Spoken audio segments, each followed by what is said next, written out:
Sir, German chancellor Olaf ഷോൾസിന് പകരക്കാരൻ വരുന്നു എന്ന് കേൾക്കുന്നു. അദ്ദേഹം വന്നാൽ എന്തെങ്കിലും രാഷ്ട്രീയ മാറ്റങ്ങളും ഉണ്ടാവും? അതായത് ഫ്രീഡറിക് മെർസ് ആണ് ഇനി ചാൻസലറാകാൻ പോകുന്നത്. കൺസർവേറ്റീവാണ്. Christian democratic union, Christian social union ഇതിൻ്റെ നേതാവാണ്. അപ്പോൾ കൺസർവേറ്റീവ് എന്നുള്ള നിലയ്ക്ക് ഈ കക്ഷിക്ക് കിട്ടിയിരിക്കുന്ന 28.5%. പിന്നെ തീവ്ര വലതുപക്ഷ കക്ഷി ഈ മുസ്ലിം കുടിയേറ്റത്തിന് വേണ്ടിയൊക്കെ കുടിയേറ്റത്തിനെതിരായിട്ടൊക്കെ നിൽക്കുന്നില്ലേ, ഓൾട്ടർനേറ്റീവ് ഫോർ ഡെമോക്രസി AFD, അവർക്ക് 20% വോട്ട് കിട്ടിയിട്ടുണ്ട്. മോശമല്ല, 2ാം സ്ഥാനത്ത് വന്നിട്ടുണ്ട് ഓൾട്ടർനേറ്റ് ഫോർ ഡെമോക്രസി AFD. പക്ഷേ ഈ ഷോൾസിനെ പോലെയോ ആഞ്ചല മെർക്കലിനെ പോലെയോ ഒന്നും അല്ല. ഈ മെർക്കലിൻ്റെ പാർട്ടിയിൽ നിന്നുള്ള ആളാണ് ഈ മെർസ് എങ്കിലും ആ നയമൊന്നും പിന്തുടരുന്ന ആളല്ല. മാത്രമല്ല, ട്രംപിൻ്റെ നയങ്ങളുണ്ടല്ലോ അമേരിക്കയിൽ, അതിന് വിരുദ്ധമായ നിലപാടുകൾ പ്രചാരണ കാലത്തുടനീളം എടുത്തിട്ടുള്ള ഒരാളാണ് ഈ ഫ്രീഡറിക് മെർസ്. പ്രത്യേകിച്ച് യുക്രൈൻ്റെ കാര്യത്തിലൊക്കെ. യുക്രൈൻ നാറ്റോയിൽ ഉണ്ടാവില്ല എന്നൊക്കെയാണല്ലോ ട്രംപ് പറയുന്നത്. അതെ അതെ. പക്ഷെ അങ്ങനെയല്ല, യുക്രൈനെ പിന്തുണച്ച് നിൽക്കുന്ന നിലപാടാണ് ഈ ജർമ്മനിയുടെ ഇദ്ദേഹത്തിൻ്റേത്, മെർസിൻ്റേത്. കുടിയേറ്റ കാര്യത്തിൽ മാത്രം ട്രംപ് പറയുന്നത് പോലെ തന്നെയാണ് ഈ മെർസും പറയുന്നത്. കാരണം അതിർത്തിയൊക്കെ സുരക്ഷിതമാക്കി വെക്കണം. കാരണം എന്താണെന്ന് വെച്ചാൽ യൂറോപ്പിൽ പൊതുവേ ഈ കുടിയേറ്റം ഒരു വിഷയമാണല്ലോ ഇപ്പോൾ എല്ലാ രാജ്യങ്ങളിലും. കാരണം വലതുപക്ഷ തീവ്ര കക്ഷികൾക്ക് വോട്ട് പോകുന്നുണ്ട് ധാരാളം. സാധാരണ രാഷ്ട്രീയ പാർട്ടികൾ കുടിയേറ്റ കാര്യത്തിൽ വേണ്ടതൊന്നും ചെയ്തിട്ടില്ല എന്നുള്ള തോന്നൽ നാട്ടുകാർക്കുണ്ട്. അപ്പോൾ അതുകൊണ്ട് വലതുപക്ഷ തീവ്രവാദ കക്ഷികൾക്ക് അവർ വോട്ട് ചെയ്യുന്നുണ്ട്. അതുകൊണ്ട് കുടിയേറ്റത്തിൻ്റെ കാര്യത്തിൽ ട്രംപിനോടൊക്കെ അടുത്ത് നിൽക്കുന്നൊരു നിലപാട് അത് ജർമ്മനിയുടെ സുരക്ഷിതത്വത്തിന് വേണ്ടിയാണ്. അതുകൊണ്ട് ബാക്കി ഒരു കാര്യത്തിലും ട്രംപിൻ്റെ കൂടെ അല്ല. ഒരു ട്രംപിൻ്റെ അന്തകൻ ജർമ്മനിയിൽ ഉദിച്ചിരിക്കുന്നു എന്ന് പറയാം എന്ന രീതിയിലാണ് വന്നിരിക്കുന്നത്. അപ്പോൾ യൂറോപ്യൻ യൂണിയൻ ഇനി ശക്തമാക്കും എന്ന് പറഞ്ഞിട്ടുണ്ട് മെർസ്.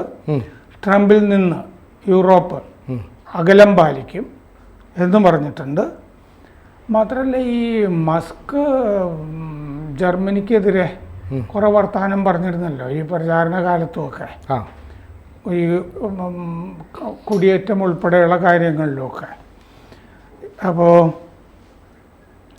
ഈ ഏഞ്ചല മെർക്കൽ നയിച്ച പാർട്ടി, ആ പാർട്ടിയുടെ നേതാവാണ് മെർസ്. പക്ഷെ അവരുടെ നയങ്ങളിൽ നിന്നൊക്കെ വളരെ മാറി ചിന്തിക്കുന്ന ഒരാളാണ്.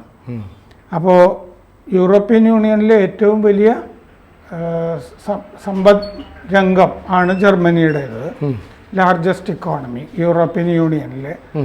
അപ്പോൾ കുടിയേറ്റ കാര്യത്തിൽ അതിർത്തികൾ സുരക്ഷിതമല്ല എന്ന് പ്രചാരണ കാലത്ത് തന്നെ മെർസ് പറഞ്ഞിട്ടുണ്ട്. അങ്ങനെ അതിർത്തികൾ സുരക്ഷിതമല്ലാത്തത് കൊണ്ടാണ് വോട്ടർമാർ തീവ്രവാദ പാർട്ടികളിലേക്ക് പോയത് എന്നും മെർസ് പറഞ്ഞിരുന്നു. ഏഞ്ചല മെർക്കൽ എങ്ങനെയാണെന്ന് വെച്ച് കഴിഞ്ഞാൽ കഴിയുന്നത്ര അഭയാർത്ഥികളെ ജർമ്മനി സ്വാഗതം ചെയ്യുക എന്നുള്ള നയമായിരുന്നു. അപ്പോൾ അതിന് ഘടകവിരുദ്ധമായ നയമാണ് ഈ മെർസിൻ്റേത്. അപ്പോൾ ഇപ്പം മെർക്കലിൻ്റെ ആ നയമായിരിക്കില്ല അവിടെ പിന്തുടരുന്നത് എന്നുള്ളത് വളരെ വ്യക്തമാണ്. ഒരു കടലാസും ഇല്ലാത്ത അഭയാർത്ഥികൾക്ക് നേരെ അതിർത്തി തുറന്നു വെക്കുന്ന പരിപാടിയില്ല എന്ന് ഫ്രീഡറിക് മെർസ് വ്യക്തമാക്കിയിട്ടുണ്ട്. ഒരു 5 പദ്ധതി ഈ കുടിയേറ്റ കാര്യത്തിൽ നടപ്പാക്കും എന്ന് മെർസ് വ്യക്തമാക്കിയിട്ടുണ്ട്. അത് ഈ മൈഗ്രേഷൻ അസൈലം ലോ, കുടിയേറ്റ അഭയാർത്ഥി നിയമം, അത് കുറേയും കൂടി കർശനമാക്കും എന്നുള്ളതാണ് അതിൻ്റെ ഫോക്കസ്. അത് ഈ ജർമ്മനിയുടെയും പിന്നെ ഈ യൂറോപ്യൻ യൂണിയൻ്റെയും അസൈലം ലോ എന്ന് പറഞ്ഞൊരെണ്ണം ഉണ്ട് ഓൾറെഡി. അഭയാർത്ഥി നിയമം ഉണ്ട് യൂറോപ്യൻ യൂണിയൻ, ജർമ്മൻ. ഒരുപക്ഷെ അതിനെ ലംഘിച്ചായാലും പിടിമുറുക്കുന്ന ഒരു നിയമമായിരിക്കും വരുന്നത് എന്നും പറഞ്ഞിട്ടുണ്ട്. ചിലപ്പോൾ ജനീവ കൺവെൻഷനുമായിട്ട് ബന്ധപ്പെട്ട് ജനീവ കൺവെൻഷനെ ലംഘിക്കുന്നതുമായിരിക്കാം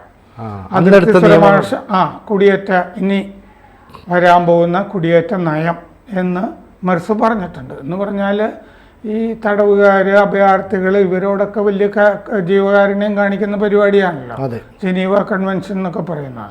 ആ പരിപാടി നടപ്പില്ല എന്ന് പറഞ്ഞിട്ടുണ്ട്. അപ്പോൾ അതിർത്തിയിൽ വെച്ച് തന്നെ ഒരാൾ കുടിയേറുന്നത് കണ്ടു കഴിഞ്ഞാൽ അതിർത്തിയിൽ വെച്ച് തന്നെ തിരിച്ചയക്കുന്ന പരിപാടിയാണ് ഇനി ജർമ്മനി സ്വീകരിക്കുക.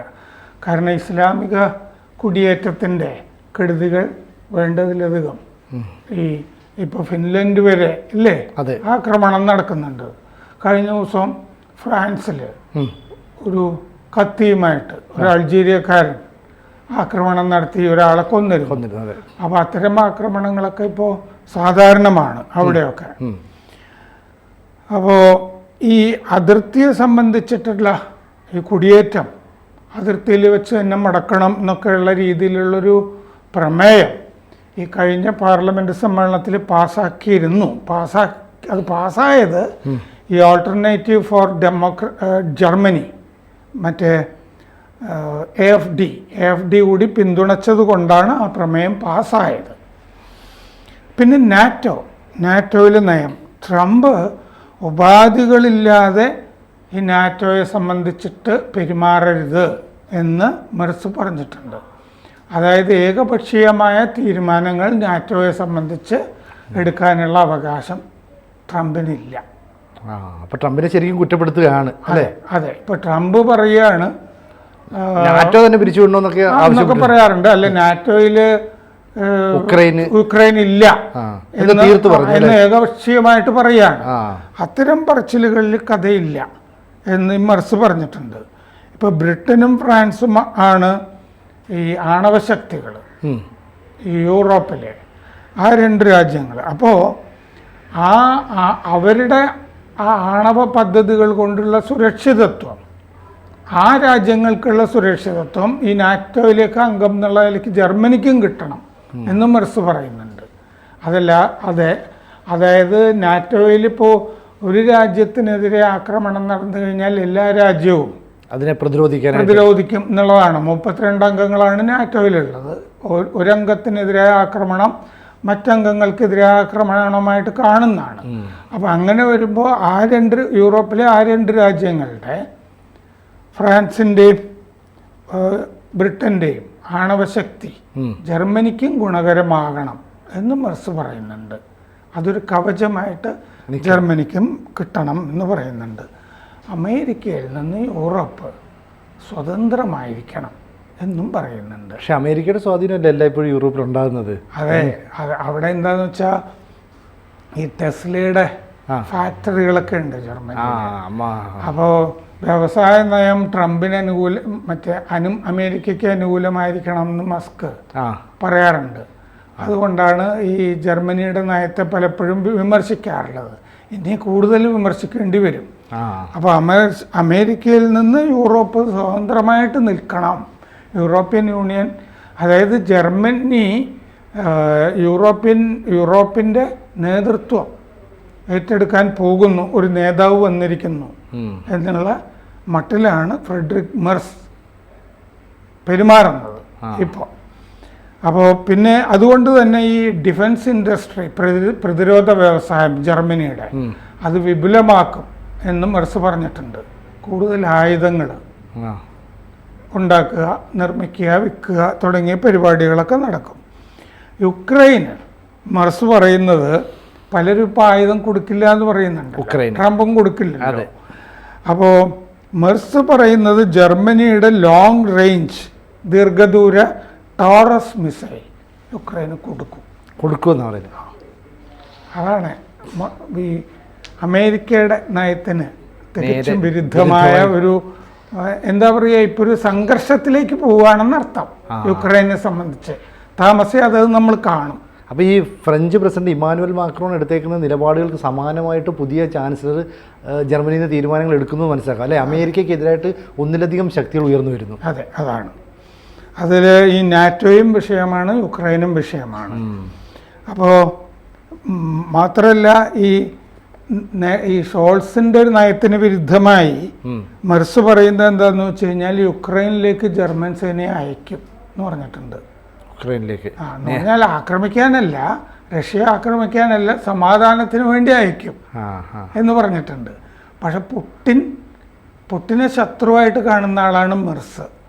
അപ്പോൾ ഒരു അത്യാവശ്യ ഘട്ടം വന്നാൽ റഷ്യക്കെതിരെയും നിലകൊള്ളും എന്നുള്ളത് വളരെ വ്യക്തമാണ്. ഈ UK സ്റ്റാമറും പറഞ്ഞിരുന്നല്ലോ വേണമെങ്കിൽ ഉക്രൈനിലേക്ക് ഞാൻ ബ്രിട്ടനിൽ നിന്ന് RB അയക്കുമെന്ന്. അതെ, മൊത്തത്തിലൊരു കലങ്ങി മറിയുന്ന അന്തരീക്ഷം. കലങ്ങി മറിയുന്നു എന്ന് പറഞ്ഞാൽ ട്രംപിനെതിരാണ് പൊതുവെ യൂറോപ്പ് എന്നർത്ഥം.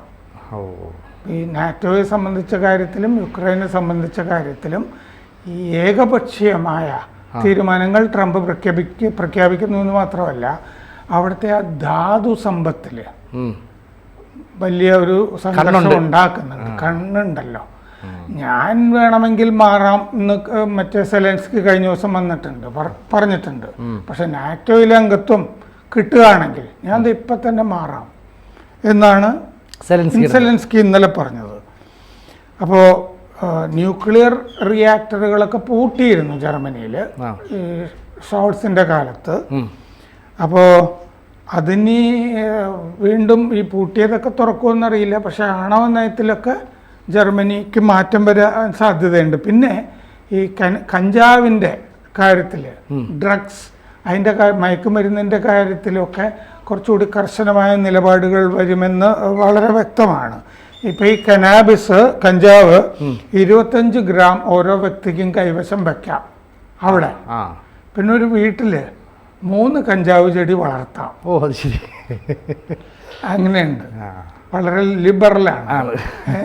അപ്പോൾ ആ പരിപാടി ഇനി നടപ്പില്ല എന്നും പൊതുവെ റിപ്പോർട്ടുകളിൽ കാണുന്നുണ്ട്.